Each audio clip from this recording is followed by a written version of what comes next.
My father did not like the idea that I was going to become a comedian. My father absolutely loathed the idea. He wanted a doctor. Failing that, he wanted an engineer. Failing that, he could manage an accountant. But it never entered his mind or his realm of consciousness that there was a job as an entertainer or a comedian. And so he did not find it funny.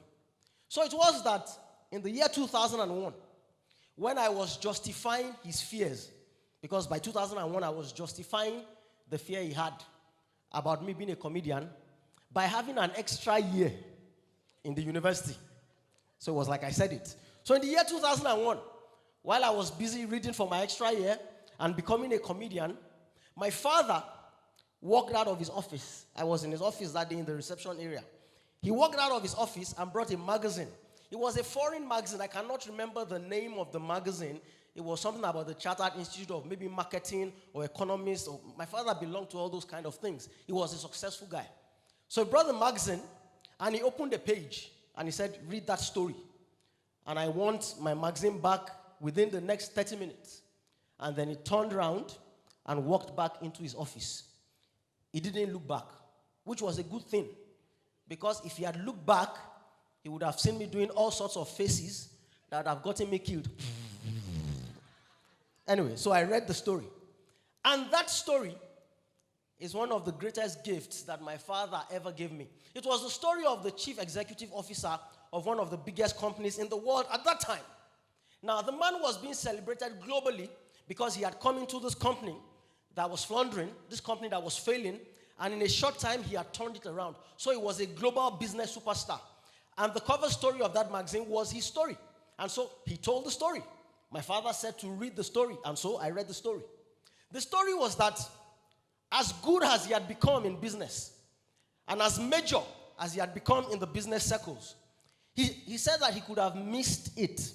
Because when he was in high school, now this was an Englishman or a white guy, when he was in high school, or rather when he was in college in London, he had dropped out of school. He was in business school. But he had dropped out of school to become the lead guitarist in a rock and roll band. Yeah, kind of like your guy was playing. He wanted to be a rock and roller. He was convinced that he had the talent. And no matter how much his parents begged him and pleaded with him to go back to school, no, he was going to be a rock and roller. He was going to play the guitar. And so they formed a band, he and his friends, and they went around the place playing and grooving, you know, the girls, the cigarettes, the drugs. We're talking the 60s now, the 60s. And then one day, they went to play a venue outside London. They played a room.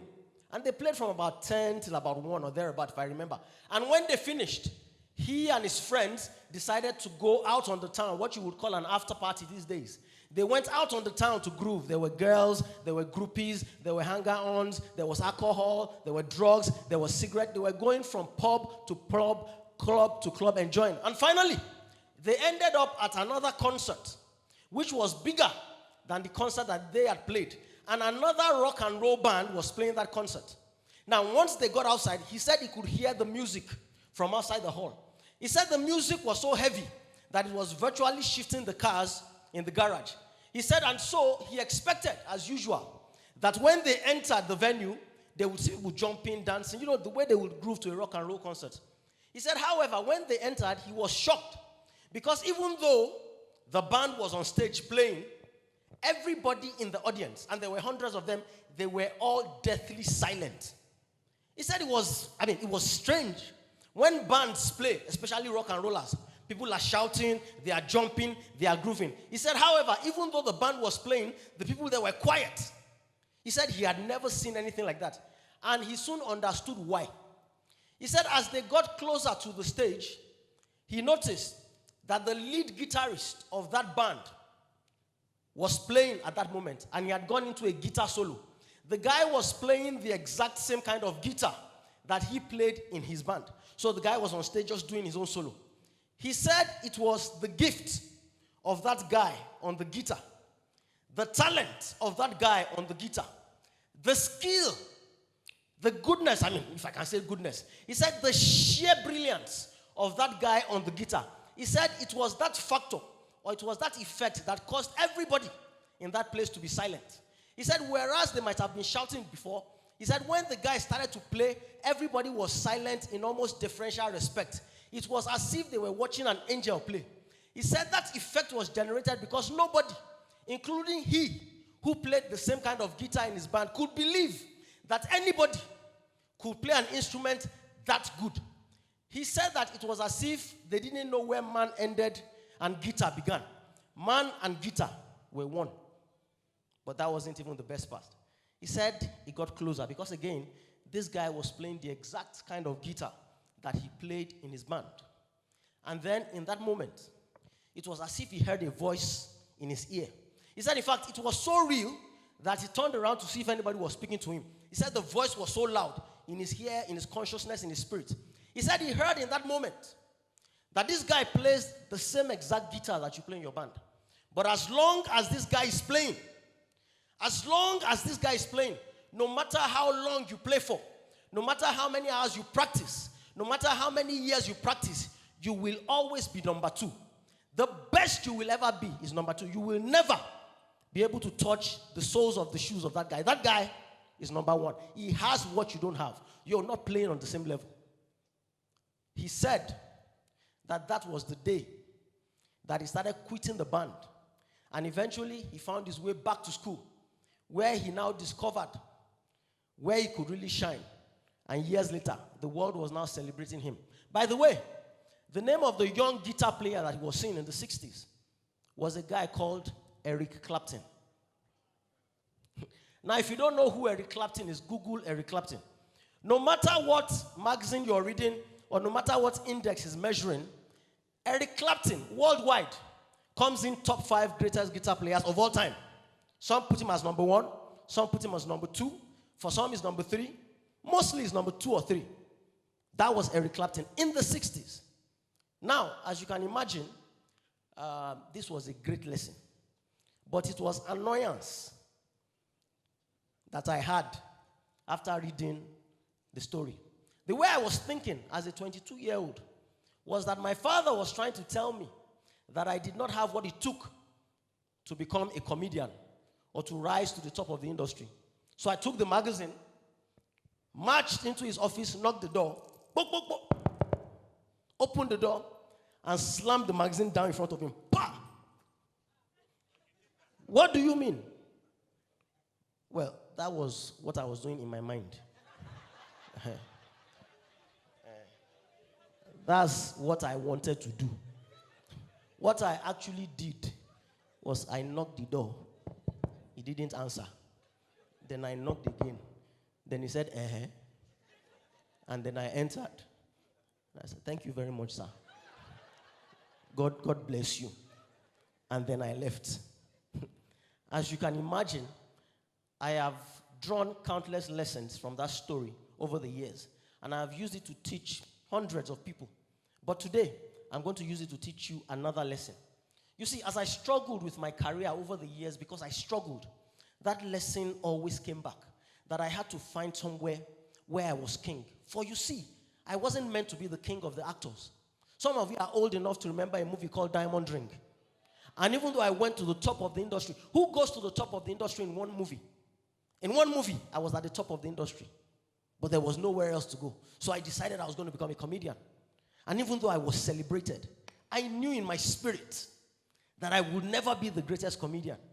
So I started to look for something else. And eventually, I got the idea for a television show called the Teju Babyface Show.